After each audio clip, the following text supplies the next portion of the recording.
Right, welcome everyone to Helm's developer meeting of March 17th, 2022. Glad to have everybody here. We have a short agenda today, so this is your opportunity to add things and to get topics you'd like to discuss on the board. So to start, generic announcements. Next release is a patch release, April 13th, 382, Helm 382.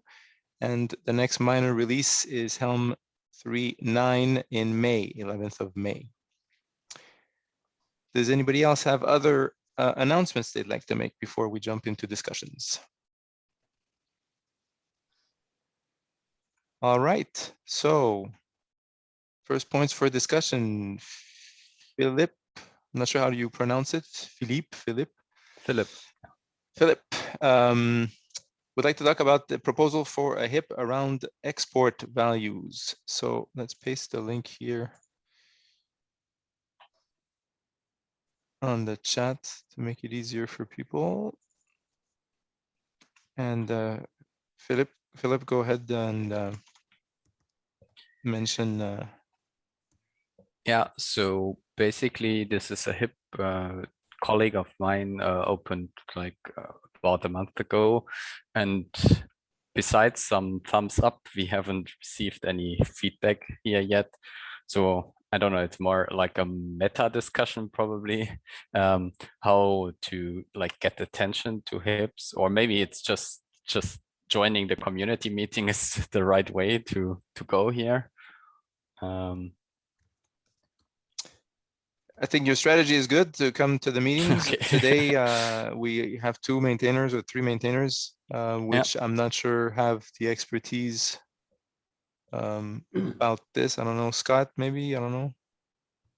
Is this something that falls into your knowledge base? Bridget? Could you actually just repeat what the, I'm so sorry that I was just answering another question. What is the area of knowledge? Well, I don't even think Philip described the actual content of the HIP. So maybe Philip, you want to mention it if you're comfortable with it? Yeah, maybe I'm not perfectly have it in mind anymore because it's a month ago already that we opened it, but I will try my best. So the HIP is basically around adding something similar to import values to the Helm chart YAML. I think this is where you place it, like the orthogonal thing, the export values thing. And that way you can then propagate values from the parent chart to the child chart, and supposed to import values, importing like values from the child to the parent. So that's the basic idea. Yeah, I would maybe suggest that you look at the HIP or someone of the community so that we can really have a discussion on this. Maybe, I mean, I can go into a bit more details, but yeah, without you making your mind around the topic, right? It's probably not too much to discuss now. Or yeah, I'm not sure if anybody here is comfortable with that topic right now. I mean, I can also quickly share my screen and show the example we made. Don't know if that would help or. That would be great. There's no other topic on the agenda, so I think that's fine. Okay, let me try that. Here it is. Desktop 1. Okay, can you see my screen? Does that work? Yes. Perfect. So basically we have an example here where in that case we use a port that should be from a parent chart be configured in 2 of its child charts. So the parent will then have a value called port, and this one will be then overriding a value in both of its childs, and you can then configure how the value would be called in the child chart. So that's the basic idea.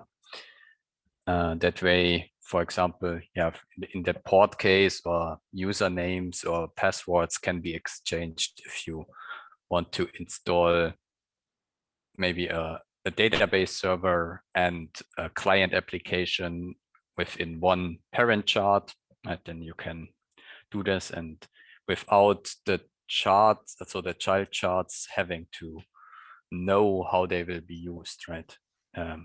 You could do that by changing the child charts to like instead have a global.port and global .username and so on, where they accept this configuration, but then you have to like know that you will be used as part of some parent chart, and yeah, that way you are not so easy to consume that without the child chart participating. Or the other alternative here is to duplicate this. So you would just have to write this configuration here twice, which is, I guess, not a good thing. So, yeah, that's the basic idea. I have a question. I'm just looking at some of the discussions and PRs about this in the past. And it looks like one question that came up in the past that maybe I don't see the answer to, but maybe you can clarify for me, is why is this better than using --set or YAML aliases? Oh, I think YAML aliases don't work if if it's overridden then in the set flag.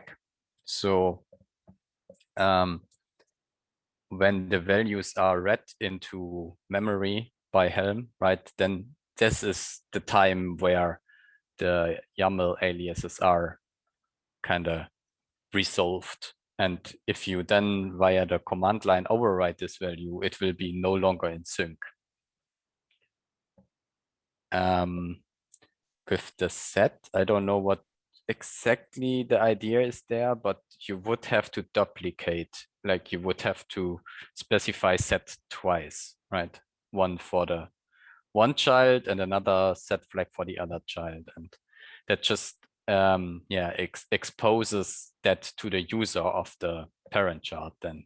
So you have to document this somehow, that the user of the parent chart has to provide the same port, otherwise it might break, right? So. Okay, I know we don't have any of the people who had previously reviewed past PRs on this topic on the call, but I do see Dr. Butcher joined. So perhaps he has some insights into that. No, I'll have to take a look. I know he's correct about the way that YAML aliases are resolved. It wouldn't work with YAML aliases. So, but I'd have to look at the rest of it. Okay, this was mostly an attempt from Philip to get some traction on the hip, which is the right approach. We didn't have a lot of maintainers present today, so I have a quick question about this. I may be missing part of it. I'll read through the hip more closely, but is the main benefit of this to make it so that in a parent chart you don't have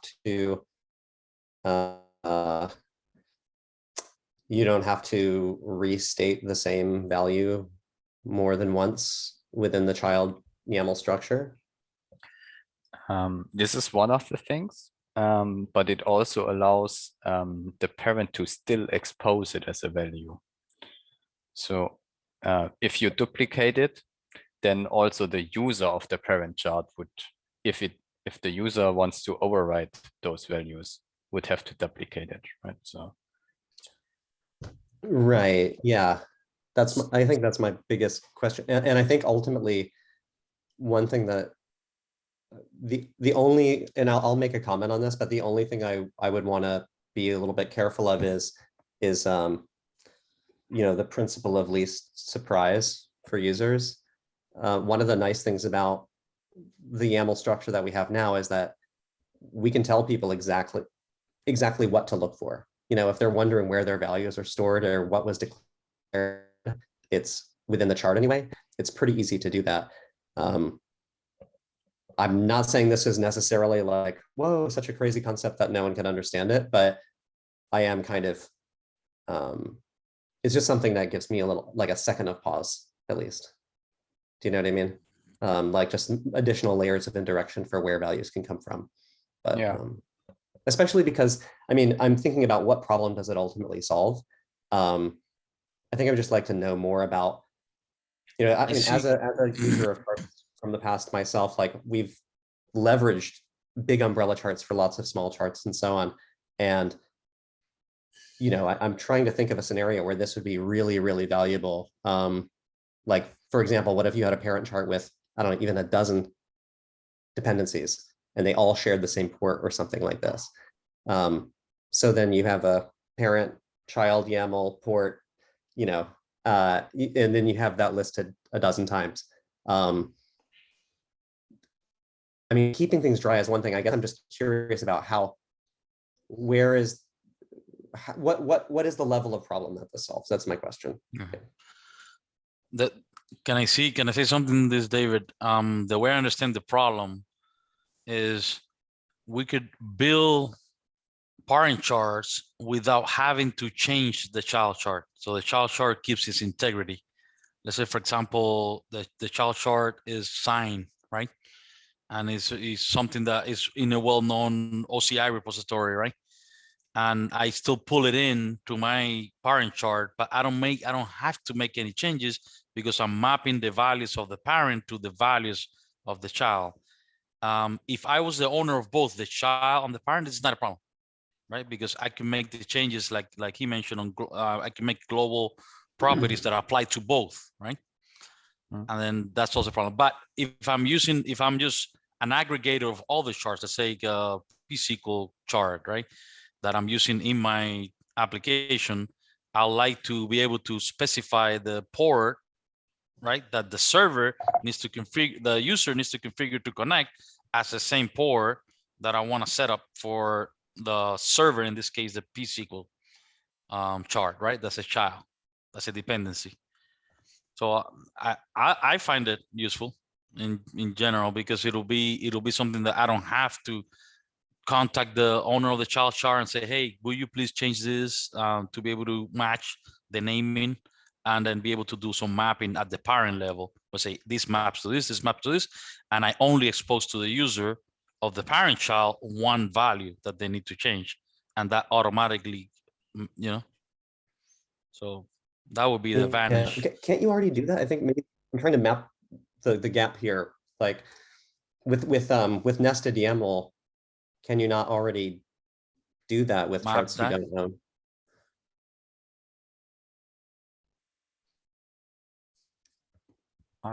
I don't know how it works. So we tried different things that were like proposed in like the other PRs that were around this topic already, right? There were, I think, or 2 issues and one PR already, and we couldn't find something that would solve the problem.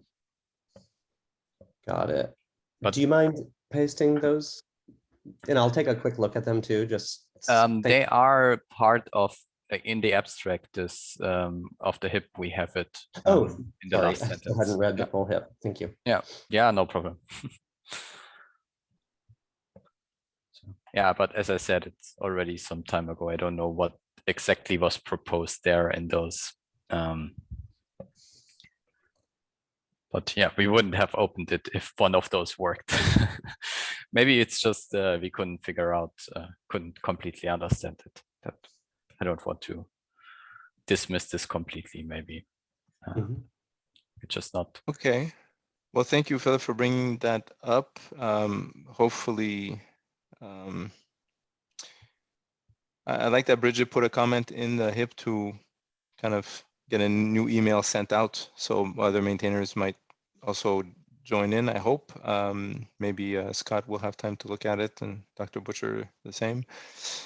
If not, then you're welcome to come back at another meeting. We have maybe other more attendance. Any other questions on that or any other points on that? That's all we had in the discussion topics. So if somebody wants to add something, we have 12 minutes left. Might as well start with moderator notes and triage for next week. Anybody volunteering for any of those responsibilities? Moderator notes or triage? I can do moderator if someone else doesn't feel excited to do that right now. Thank you, Scott. You're welcome. Scott, anybody for notes triage? I can can do do Notes, Dr. Butcher. Sorry, go ahead, Karina. fight you for it. Oh, sorry. Did you? What do you guys prefer?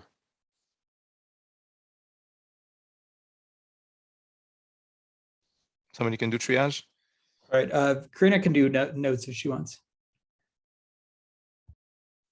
I will be out from now until next Wednesday, so I probably shouldn't do triage. Okay, put Karina there and triage. What did we put last week? I don't think we had somebody last week.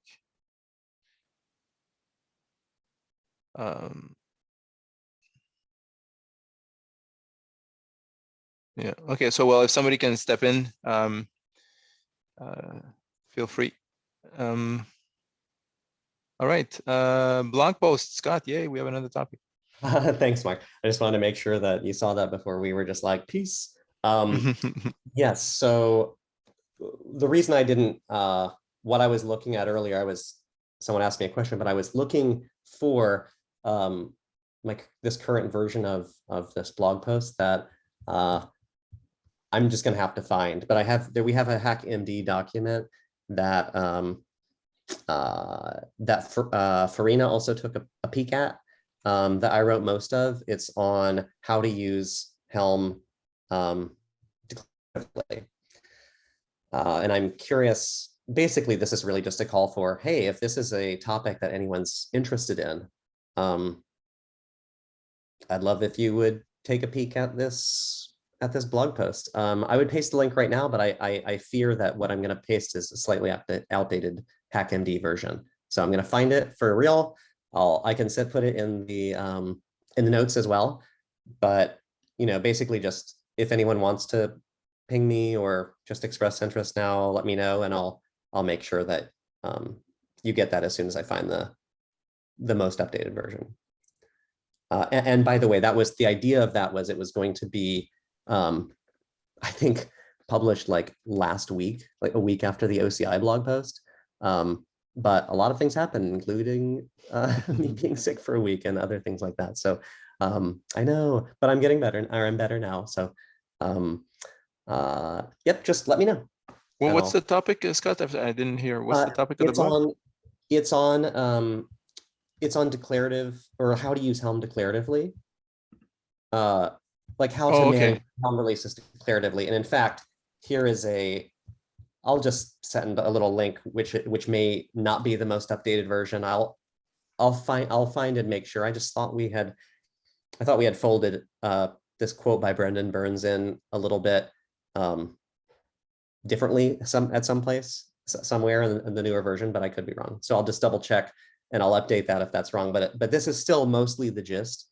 So if folks want to take a look, to be super clear, part of my motivation here is, I was asked this question a lot for years, and I'm sure some of you have been too. I also, as a practitioner, at different points in the past, like tech leads at various places and whatever, I had wanted to set up more foolproof ways of using Helm.